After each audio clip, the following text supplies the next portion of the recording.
願いします。Sunday Talk from Daishu-in West on Koju. Thank you for tuning in. It's not raining at the moment. It's looking like the sun might come out for a second, but it's been raining and wet, and it's going to continue being raining and wet for the foreseeable future. Almost like it was winter in Northern California or something. So here we have the second part of the preface of the Denshin Hoyo, the transmission of mind, Master Obaku. The preface is written by Mr. Haikyuu, who, as we said last time, was a provincial official during the Tang Dynasty. And taking last time as a guide, I think it's best if we do not go through the Chinese. I looked at ways that maybe I could, have two perspectives where we go through the Chinese together and then, I talk about it a little bit, but it's just too involved, technically speaking, and it's kind of a different thing anyway, isn't it? So I think what we'll do is I will go through the Chinese and the Japanese.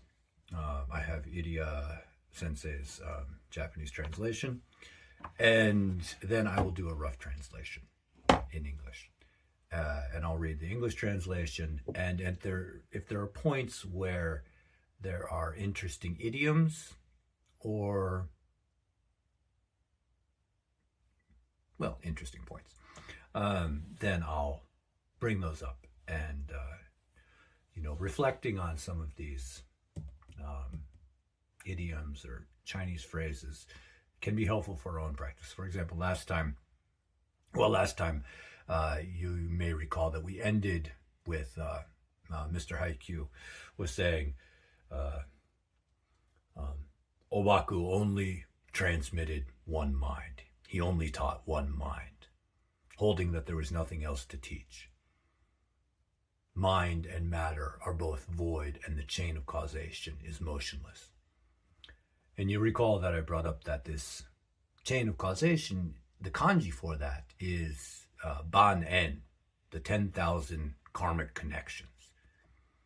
So in reflecting on things like, why would the 10,000 karmic connections be an idiom for the chain of causation? Reflecting on those things can be insightful for our own practice. So that's where we left off. Mr. Haikyuu was saying, the teacher, Master Obaku, only transmitted one mind, holding that there was nothing else to teach. Mind and things, mind and matter are both void.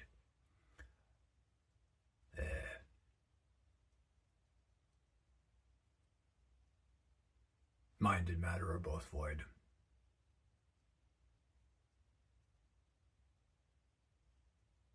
And the chain of causation is motionless. There wasn't anything else.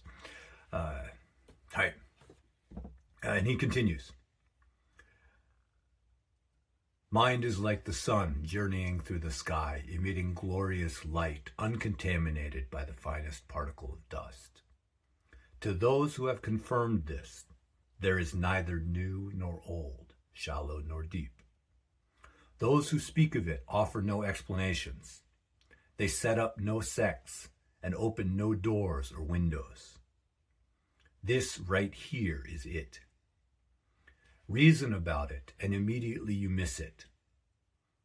Perceiving this, you are the original Buddha nature.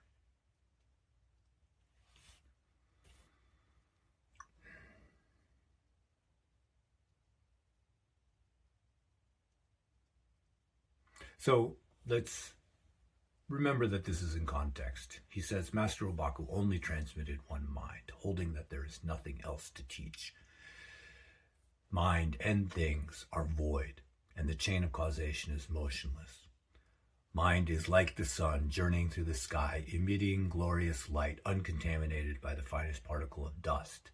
To those who have confirmed this, there is neither new nor old, shallow nor deep. And in here, this kanji for confirmed, in modern Japanese means like evidence, or the proof of the matter. So we come back to,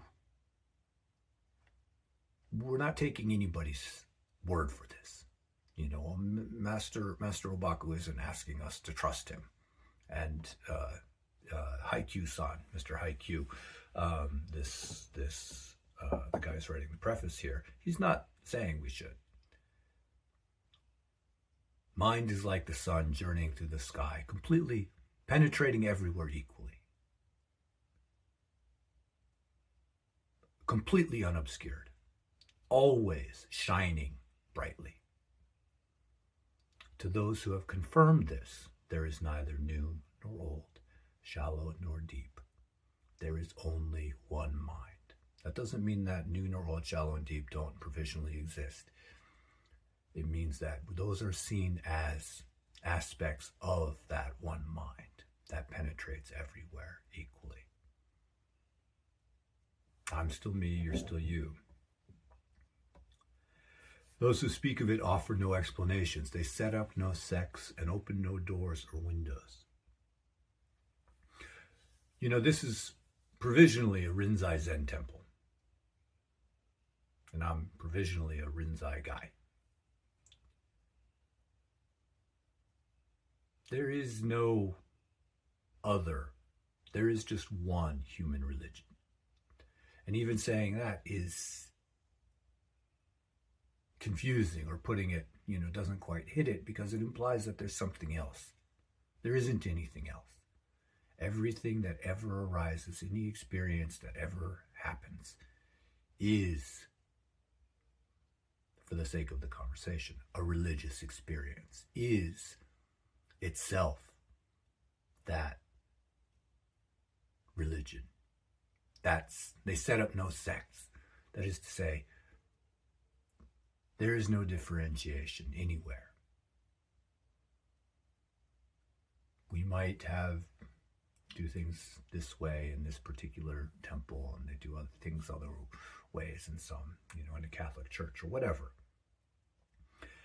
They are, if they're really practicing, they are pointing to the same thing, the same one mind that Master Obaku is indicating here, or that Haikyuu is talking about Master Obaku teaching.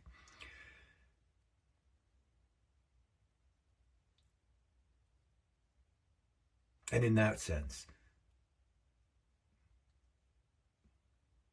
there aren't any. There's no difference between priests and lay people. There's no difference between Buddhism and Christianity. All of it is just one mind. Bugs are little, elephants are big. All these provisional distinctions exist. But this right here is it, however it might appear. Right here under your feet. The kanji is chokka, or jikika, which is immediately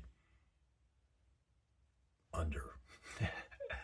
And it refers to this immediate, right under your feet, right in front of your nose, is it.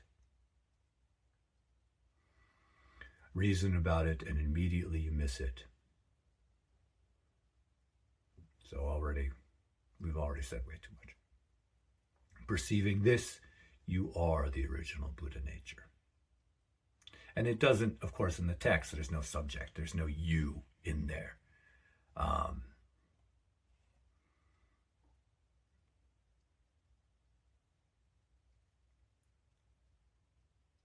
But it's English, so what are we going to do? Perceiving this, and the original Buddha nature is evident. What is Blofeld has, only when you have understood this will you perceive your oneness with the original Buddha nature, which I thought was a little wordy. Not that it's I would arrogate myself to correct somebody like Blofeld. But it might be interesting for people to have a different perspective. So I'm just going to, I just certainly look at this when I'm looking at the Chinese and the Japanese, but I'm going to have my own little take on it, just for the sake of establishing a different perspective. And it's interesting, the sentence prior to that, begin to reason about it and you will at once fall into error. Or as I said, reason about it and immediately you miss it. Now I followed him as far as reason about it goes, but the kanji actually says, like, with the movement of mind. With the movement of mind and immediately you miss it. And I went with miss it here because Ursula frequently expresses this concept in this way. She uses miss, as opposed to, he says fall into error, which is fine, of course. But I think it, error, implies like correctness, correctness and error. Whereas missing and hitting it, I think captures the nuance of what we're getting at a little bit better. So with the movement of mind, and immediately we miss it. And that doesn't mean that thinking is bad. It just means that our concepts are not it. The menu is not the meal. This right here is it. So stop conceptualizing about it and just be at one with what is. And perceiving this, you are the original Buddha nature.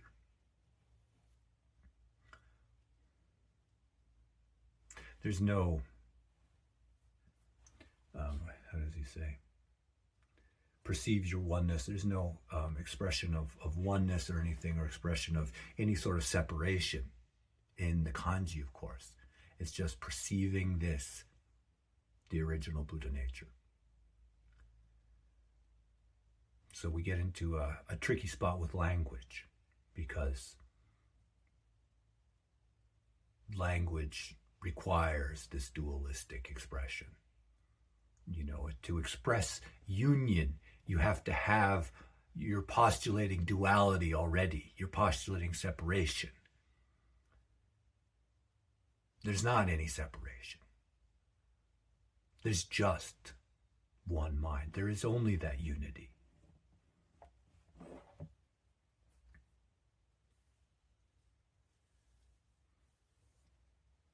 Well, okay. The more words I add to it, just the further away from it we get, as he says. So that's enough for the introduction. The rest, it just goes into how popular Master Obaku was, and it's good, but I don't think it's particularly relevant for our purposes. So I will just go into the main case, the book. If anybody does want to talk about the kanji or idioms or anything, it's probably best just to send me an email. We can have that be a separate conversation. Right. So until next Sunday. Yoroshiku onegaishimasu.